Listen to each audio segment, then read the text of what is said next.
Hi, boys and girls. It's Mrs. Larsen. I'm here again to tell you another story.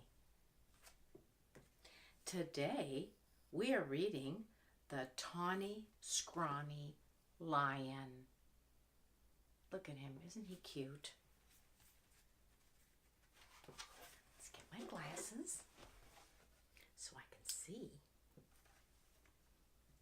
The Tawny, Scrawny Lion by Kathryn Jackson, pictures by Gustaf,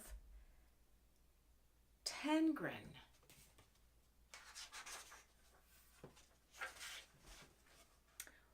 Once there was a tawny, scrawny, hungry lion who never could get enough to eat.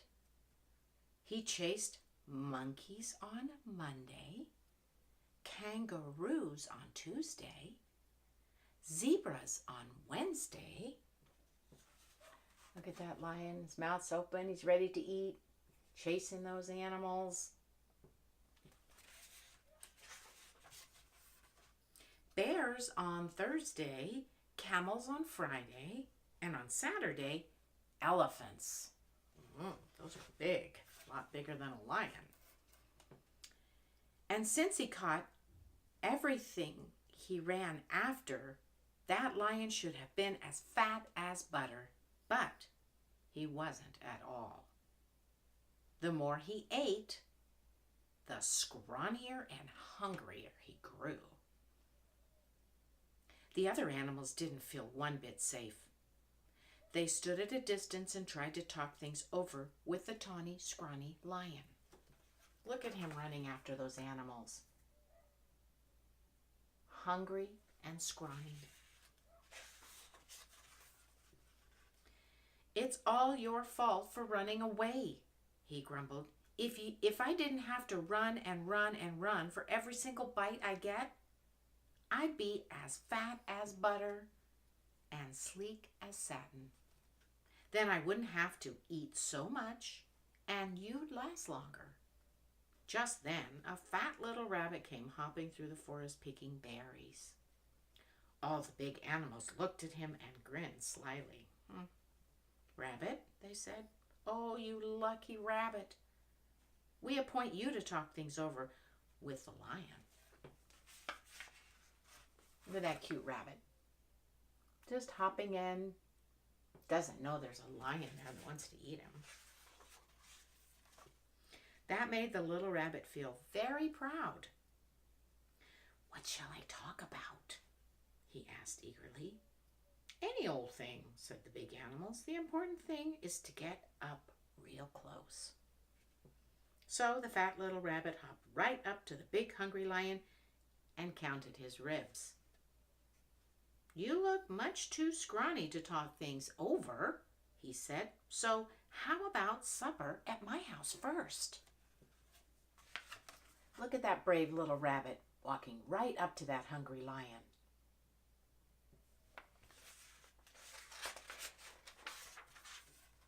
"What's for supper?" asked the lion. The little rabbit said, "Carrot stew." That sounded awful to the lion. But the little rabbit said, "Yes, sir. My 5 fat sisters and my 4 fat brothers are making a delicious big carrot stew right now." "What are we waiting for?" cried the lion, and he went hopping away with the little rabbit, thinking of the 10 fat rabbits and looking just as jolly as you please. "Well," grinned all the big animals, "that should take care of Tawny, Scrawny Lion for today." Oh, I forgot to show you the picture.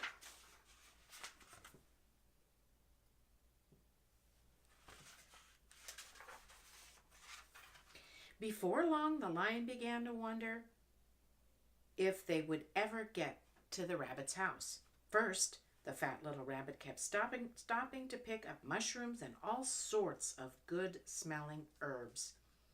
And when his basket was full, what did he do but flop down on the riverbank? "Wait a bit," he said. "I want to catch a few fish for stew."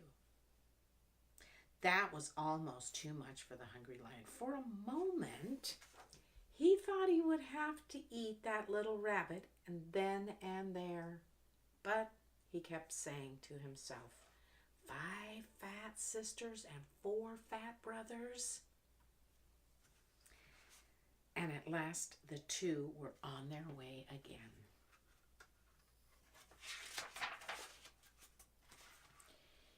Oh, I forgot to show you the pictures again. There they are at the riverbank where that cute bunny got some fish. Here we are, said the rabbit, hopping around a turn with the lion close behind him. Sure enough, there was the rabbit's house with a big pot of carrot stew bubbling over an open fire. And sure enough, there were 9 more fat, merry little rabbits hopping around it. When they saw the fish, they plopped them into the stew along with the mushrooms and herbs.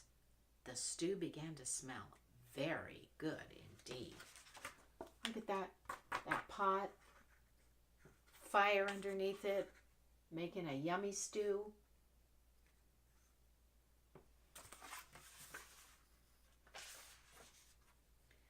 And when they saw the tawny, scrawny lion, they gave him a big bowl of hot stew. And then they hopped about so busily that really it would have been quite a job for that tired, hungry lion to catch even one of them. So he gobbled his stew, but the rabbits filled his bowl again. When he had eaten all he could hold, they heaped his bowl full of berries. And when the berries were gone, the tawny, scrawny lion wasn't scrawny anymore. He felt so good and fat and comfortable that he couldn't eat even any more. Look at him just gobbling food. All the food the rabbits bring him, he eats.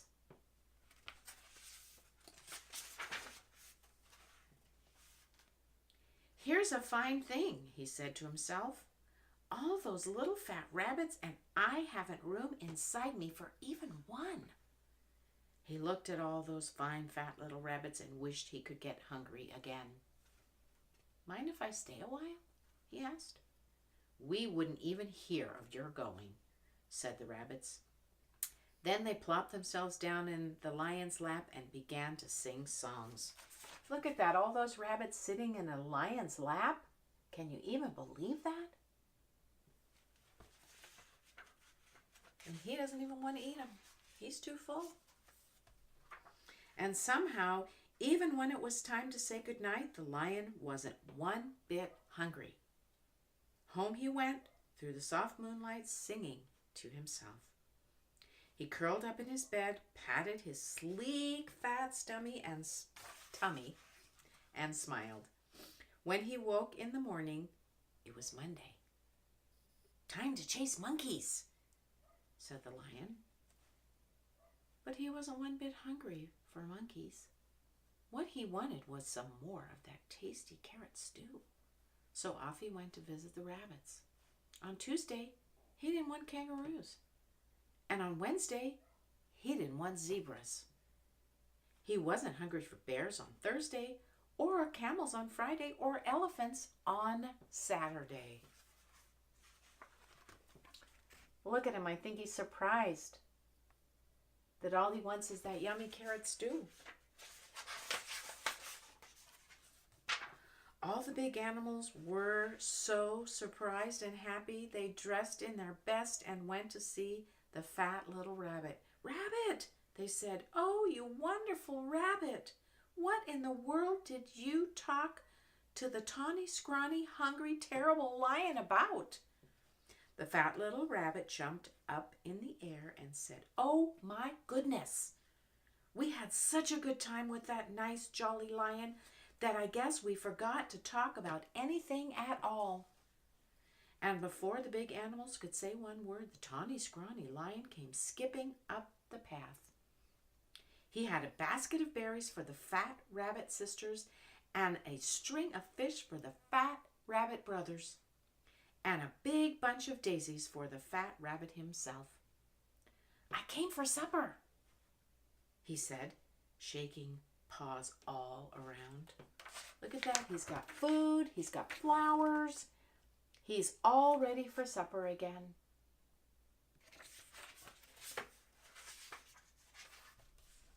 Then he sat down in the soft grass looking fat as butter, sleek as satin, and jolly as all get out, and all ready for another good big supper of carrot stew. See that stew he's got there? And he's eating it, and he loves it. Wasn't that a cute story? The Tawny, Scrawny Lion. I hope you enjoyed this story. Really cute. Thank you for watching. Bye. Remember, you're loved.